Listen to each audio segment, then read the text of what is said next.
अगर खुदा ने कहा है, सॉरी, आपके रसूल अल्लाह ने कहा है कि अगर किसी को सजदा करना है मेरे बाद मेरे पति को करना, मतलब हस्बैंड को करना चाहिए। क्यों?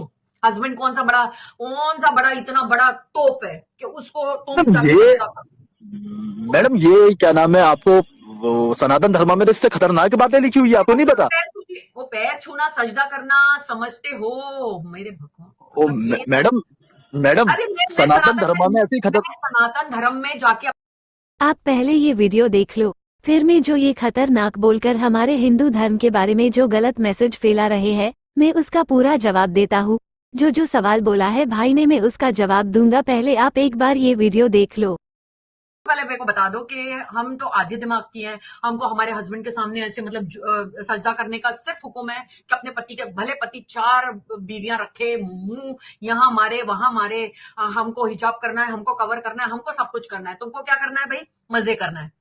हाँ, तुमको बच्चे पैदा करना है, तुमको सब चाहिए। तुम्हारी बीवी बस वहीं तक सीमित रहे, वहीं तक सीमित रहे जहां तक उसको, उसके जो दायरा है ना उसका वहीं तक रहे।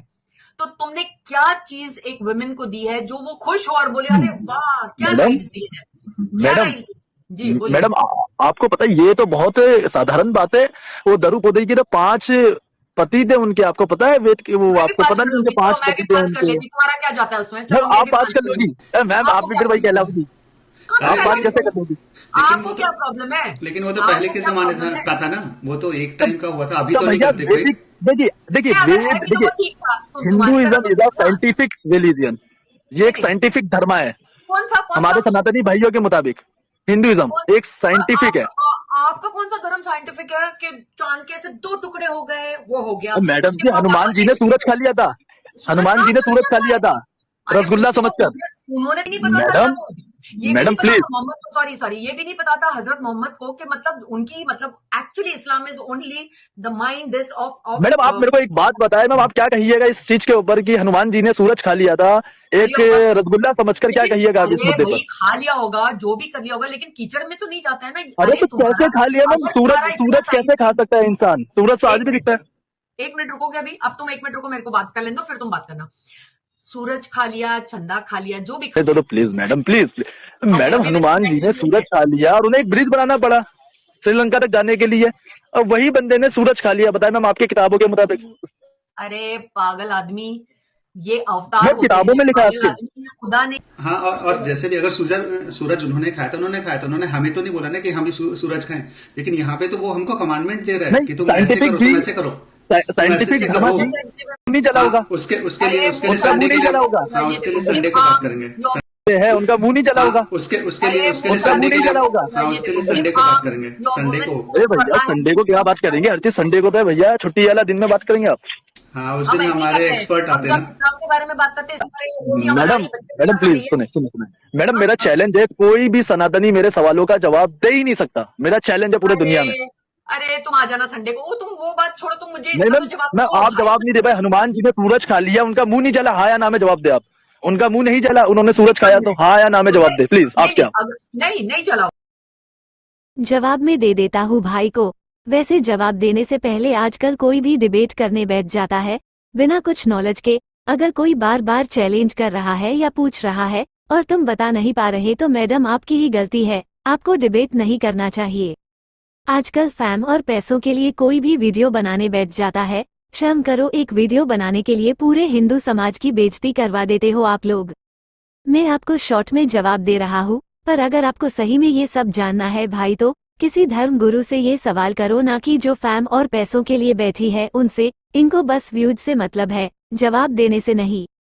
तो भाई मेरे जवाब देने से पहले मुझे ये बताओ, आपने कहा पढ़ा द्रौपदी की 5 पति थे।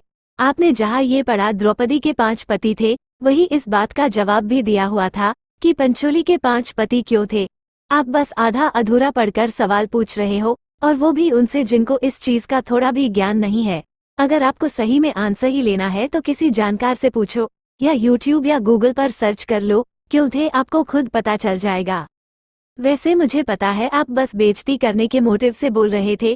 आपने कहा कोई हिंदू इसका जवाब नहीं दे पाएगा, तो भाई सुनो।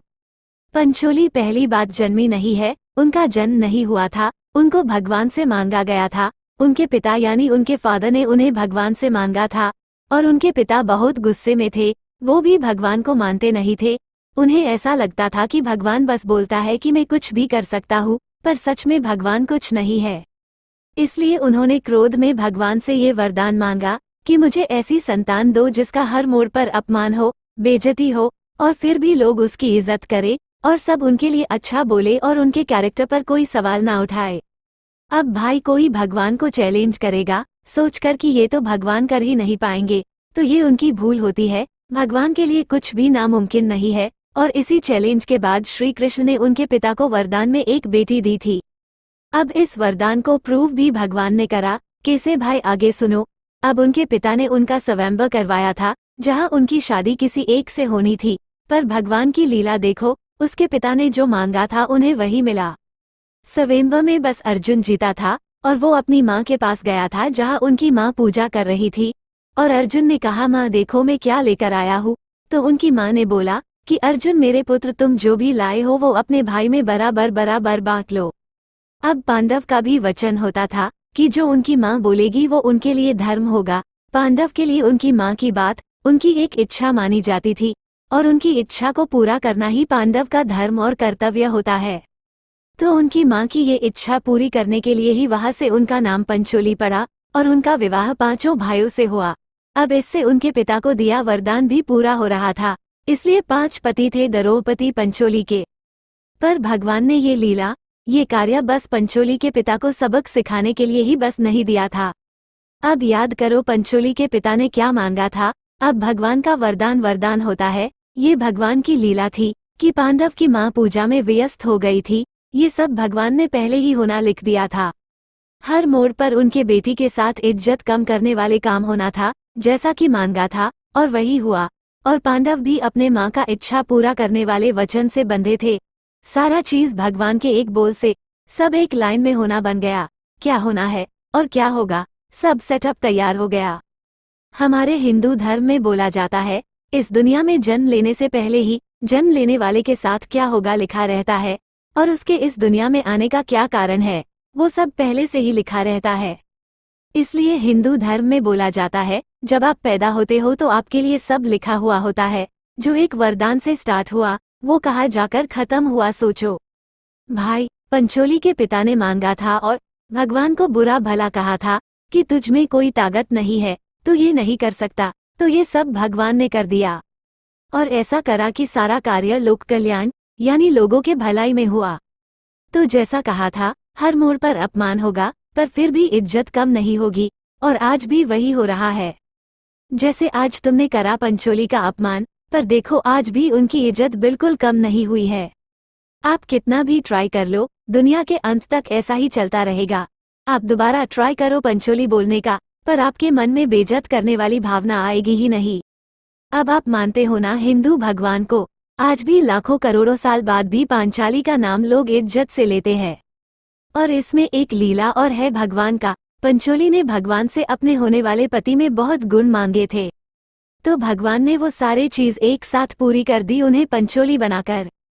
पंचोली की इच्छा, उसके पिता का चैलेंज और पांडव का अपने माँ की इच्छा पूरी करने का कार्य भगवान ने सब एक साथ पूरा कर दिया। पांडव और द्रौपदी ने अपनी माँ की बात मरते दम तक मानी, इसलिए ही पांडव और द्रौपदी को महान बोला जाता है। आजकल तो लोग अपने माँ को गाली दे देते हैं, घर से निकाल देते हैं, पर हमारे संस्कार पांडव जैसे थे, हमारा धर्म भी ऐसा था। और पंचोली के साथ अपमान होने वाले वरदान के चक्कर में ही महाभारत का होना संभव हो पाया, जिससे उस टाइम उस काल में अन्याय खत्म हो पाया और बुरे लोगों को मारकर दोबारा धर्म की स्थापना हुई। सब एक लाइन से चीजें होना लिखा हुआ था। तो भाई अब आपको पंचोली का जवाब मिल गया। भगवान के लिए कुछ भी नामुमकिन नहीं है, इस बात से पता चलता है। अब ये पंचोली वाला जवाब आपको मिल गया। ओके भाई, अब दोबारा मत बोलना। अब हनुमान जी का जवाब दे देता हूँ। अब आप बोल रहे हो हनुमान जी ने सूरज को कैसे खा लिया था। तो भाई जब आपका अल्लाह 5 दिन में सूरज बना सकता है आपके अनुसार से, तो आप मुझे पहले ये बताओ, जब अल्लाह सूरज बना रहा था तो उनके हाथ जले थे क्या? नहीं जले थे ना। तो जब हम हनुमान जी की बात कर रहे हैं तो हम भगवान की बात कर रहे हैं। जब आपके धर्म में आपके एक भगवान अल्लाह का हाथ नहीं जल सकता, तो दूसरे धर्म के भगवान का मुंह जल जाएगा। आपने ये कैसे सोच लिया? भाई जब भगवान की बात हो रही है तो वो इतना कमजोर होगा क्या जो सूरज से जल जाएगा या आग से जल जाएगा? हद है यार, मूर्ख वाली बात पूछ रहे हो आप भी। जब आप हनुमान जी के लिए पूछ रहे हो तो पहले पता तो करो हनुमान जी कौन है। जो काल का भी काल है, जो महाकाल यानी जो मौत का भी मौत है, वो उनका अवतार है। उनके लिए कुछ भी नामुमकिन नहीं है। हनुमान जी देवों के देव महादेव शिव जी के अवतार है और हनुमान जी के जन्म से ही उनमें बहुत पावर था और वो कोई रसगुल्ला नहीं आम समझ के सूरज को खाने गए थे।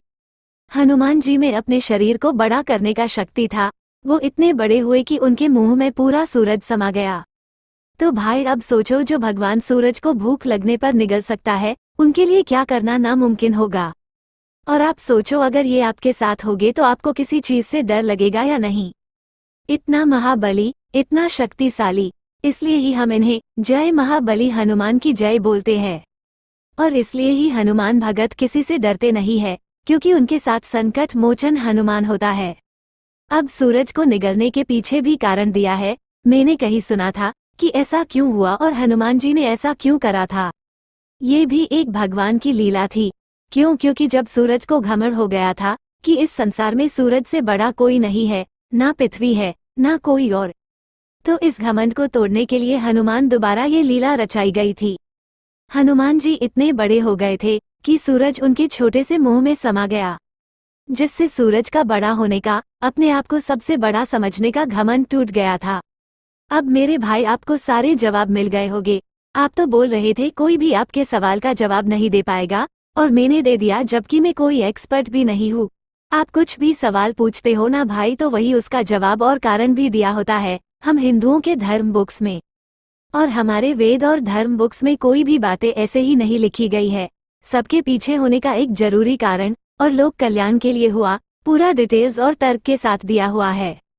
और मेरी आप हिंदुओं से भी विनती है, आप भी अगर किसी मुस्लिम से या किसी दूसरे धर्म वाले से किसी बात पर बहस करने जा रहे हो, तो आप अपने धर्म की जानकारी अच्छे से ले ले, ताकि आपके धर्म का मजाक कोई बना ना सके, और आप उनके पूछे गए सवाल का जवाब अच्छे से देकर उनका डाउट और गलत फहमी दूर कर पाओ, और उनके हमारे धर्म को नीचा दिखाने का प्रयास भी खत्म कर पाओ।